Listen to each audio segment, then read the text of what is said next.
Bom dia, aula do dia 15 de abril, português. Vamos usar a página 26, 27, 28 e 29.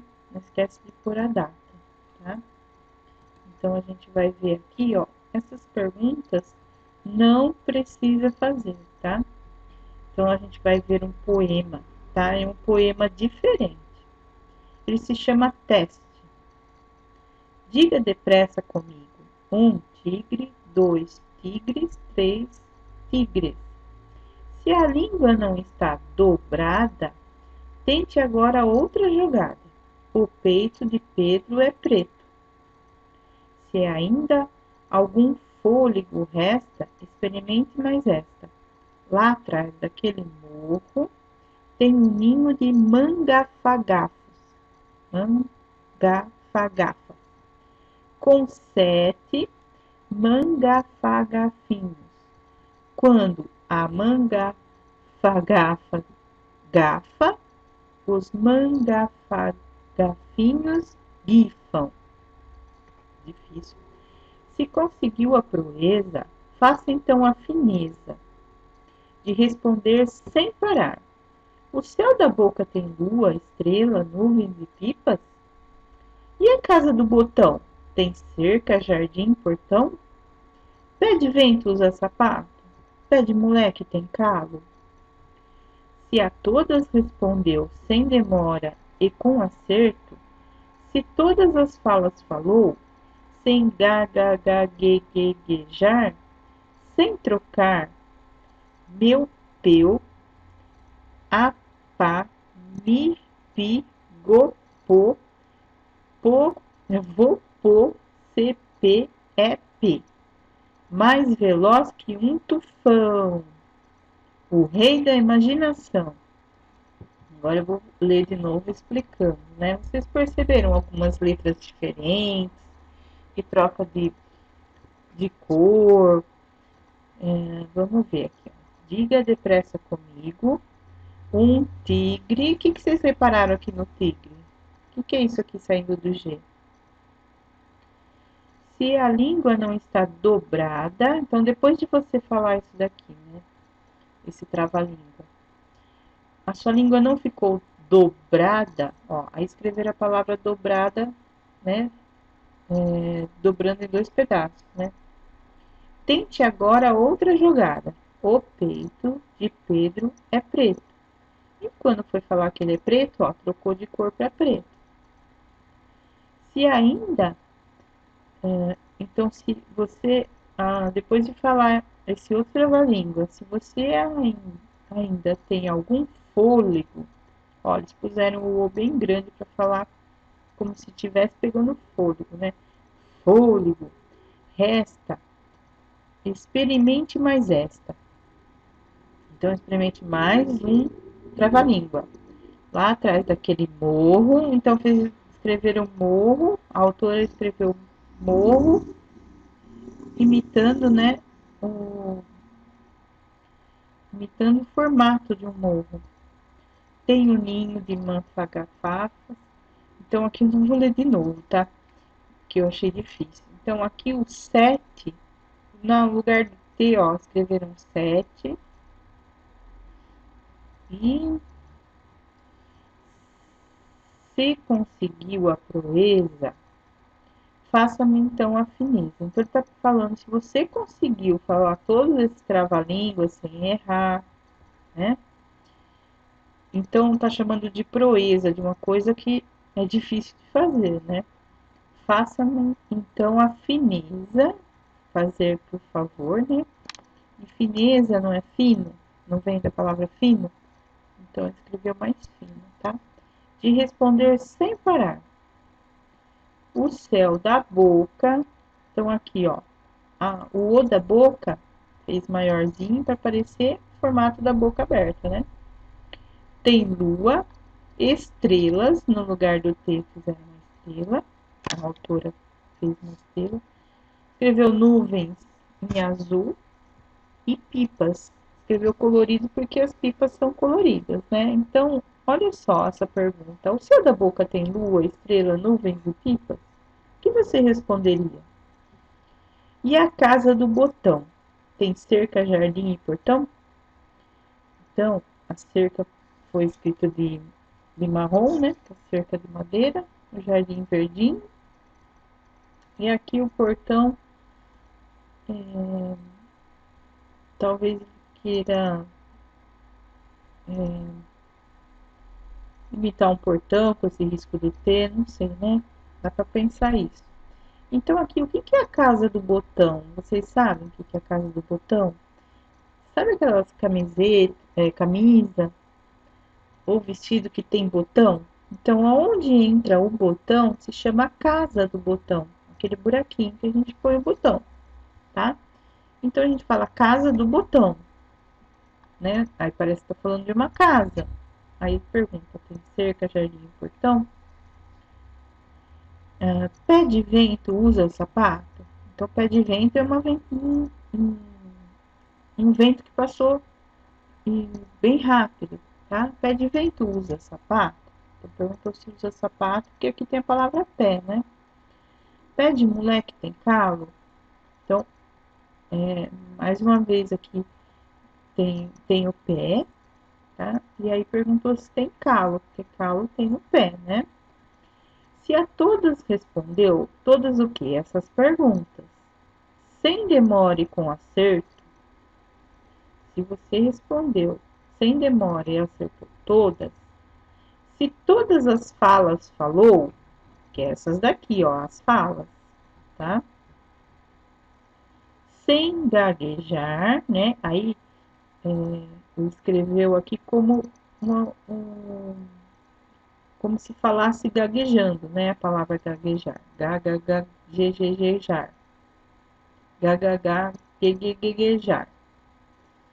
Tá? Então, se você não gaguejou para falar, você não trocou nenhuma palavra. Aí ele fala que se você fez tudo isso, meu, peu, apamipe, gopo, vopo, sepe, epe, epe, epe.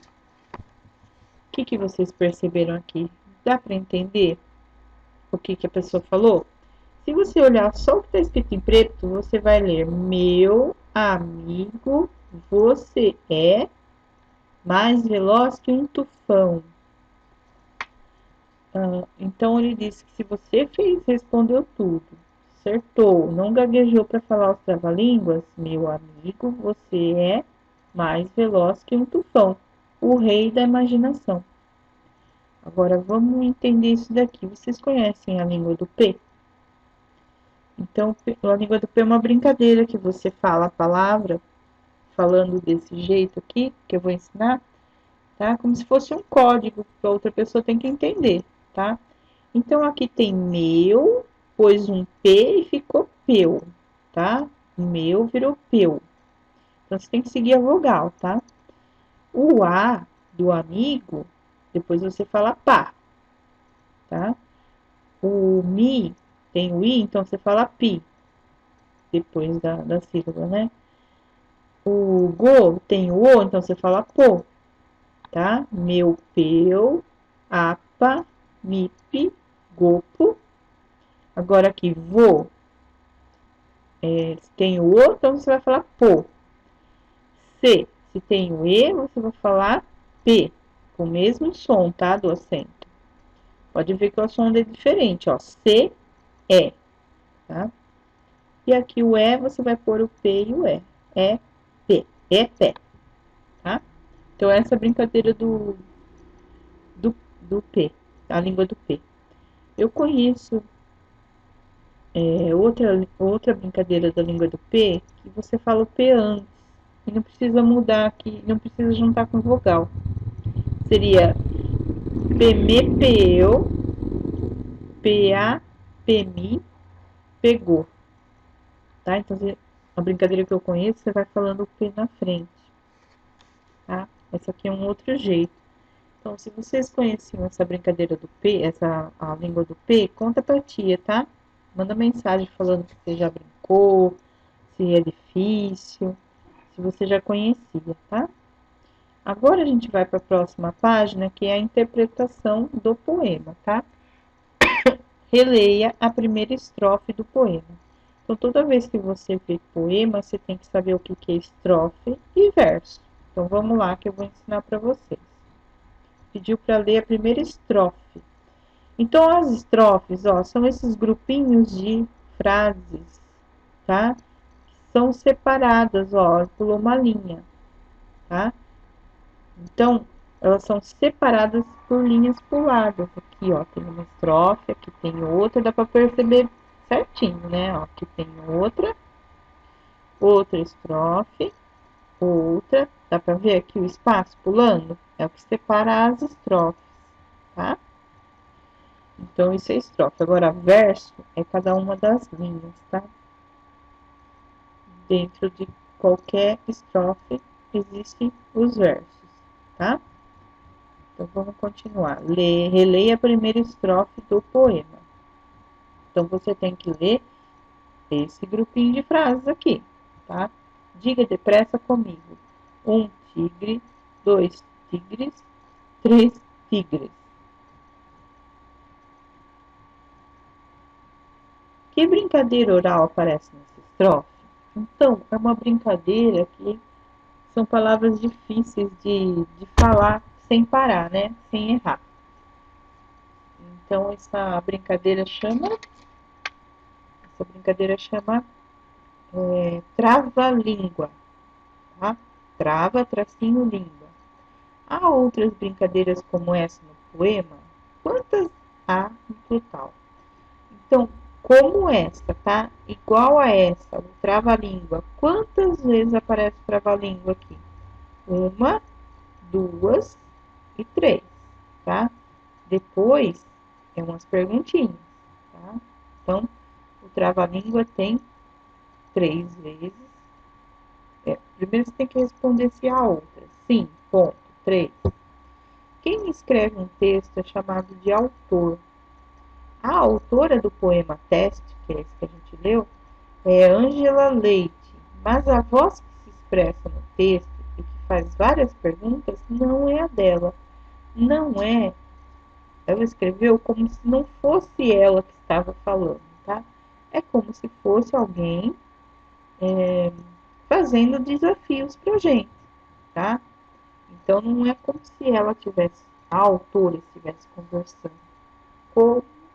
Ela escreveu como se fosse um personagem qualquer, fazendo as perguntas e os trava-línguas pra gente, que é o leitor, tá? A voz que se expressa no poema se parece com a de uma criança que fala com a mãe ou um artista popular que faz desafios ao leitor. Então, ó, não tem nenhuma voz, porque a gente não escuta nenhum som, né? Mas a gente chama de voz aquela pessoa que está falando o texto, que às vezes não é o autor, tá? Então, aqui, a linguagem, as coisas que está escrito, seria uma criança que fala com a mãe? Ou seria um artista popular que faz desafios ao leitor? Coloca o X, tá? A linguagem usada no poema é as palavras que tem e o jeito que é escrito é descontraída e divertida. Descontraída é que não, não é séria, tá? E divertida, ou é séria e formal? Põe um X. Leia as quadrinhas a seguir. Então, isso aqui é uma quadrinha, tá? Sou pequenininha do tamanho de um botão. Carrego papai no bolso e mamãe no coração. Aqui está escrito domínio público porque não tem autor, tá? Faz tanto tempo que existem essas quadrinhas que não tem mais quem, não se sabe quem inventou, tá? Dizem que eu sou lento, não, dizem que sou lento, narigudo e pesadão, mas memória igual a minha, garanto que não há não. Em qual dessas quadrinhas a voz, quer dizer, a pessoa que está falando, se expressa, a voz que se expressa, a pessoa que está falando, corresponde a de um animal? Qual é esse animal?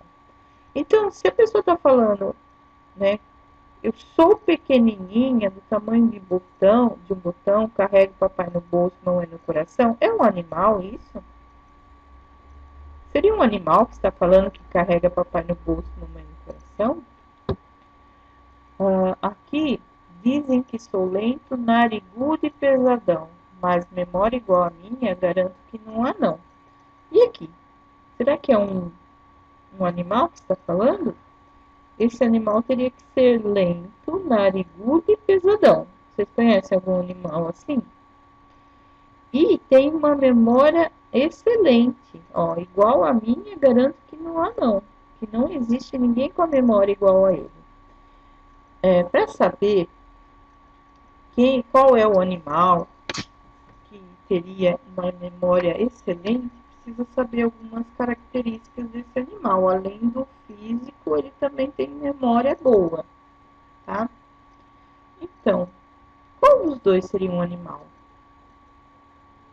O que vocês acham? Vou deixar para vocês adivinharem quem é narigudo, lento, pesadão e tem memória. A minha memória excelente, tá? Então, ó, aqui a quadrinha que a voz é de um animal é essa daqui. Mas qual é o animal? Eu vou deixar para vocês adivinharem, tá? De quem é a voz que se expressa na outra quadrinha? Então essa pessoa está falando isso. Quem ela é? Damos o nome de eu poético ou eu lírico à voz que se expressa em um poema.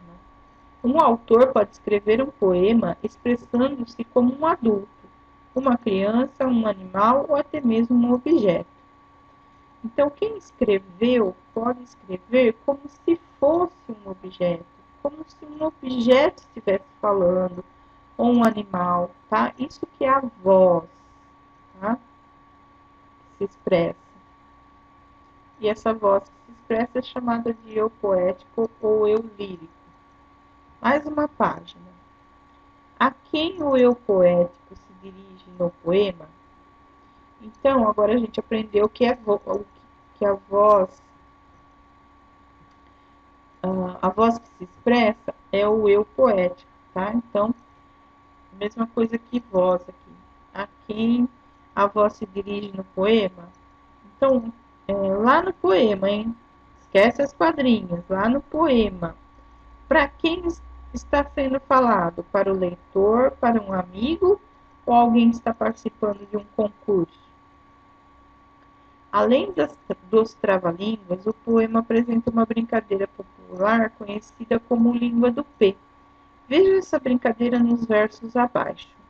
Meu peu, apa, mipi, gopo, vopo, sepe, ep. Observando as sílabas destacadas em laranja e em vermelho, tente explicar como funciona a língua do P. Então, eu já expliquei lá no começo do vídeo, né?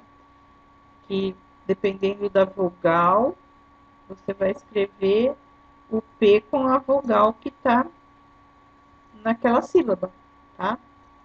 Como ficariam esses versos se tivesse sido escritos sem a língua do P? Então, tira a parte vermelha e copia aqui o preto, tá? Dando os espaços certos, tá? Agora é sua vez. Aqui era para se juntar, mas vocês não vão se juntar. Mas vocês vão fazer a língua do P com esse versos, tá? Então, você vai pegar o, depois você vai pôr o P-O. Lha, P-A. Acabou a palavra. Dá um espaço. O, P-O. Certo? Dá um espaço. Agora aqui. Pi, pi. Ru, pu. Li, pi. To, po. Acabou a palavra. Dá um espaço. Aí vai para essa. Tá? Faz bem devagarzinho, prestando atenção, tá? Pode escrever num papel, pode escrever nos cantos aqui, não tem problema. Outro tipo de desafio proposto no poema traz as seguintes perguntas. O céu da boca tem lua, estrelas, nuvens e pipas? E a casa do botão tem cerca, jardim e portão? Pé de vento usa sapato, pé de moleque tem calo? Você responderia sim ou não a cada uma dessas perguntas? Então, aqui você vai pôr sua resposta. Tá? Então, é isso. Estou esperando as fotos. Manda mensagem se tiver dúvida, tá? Beijinho.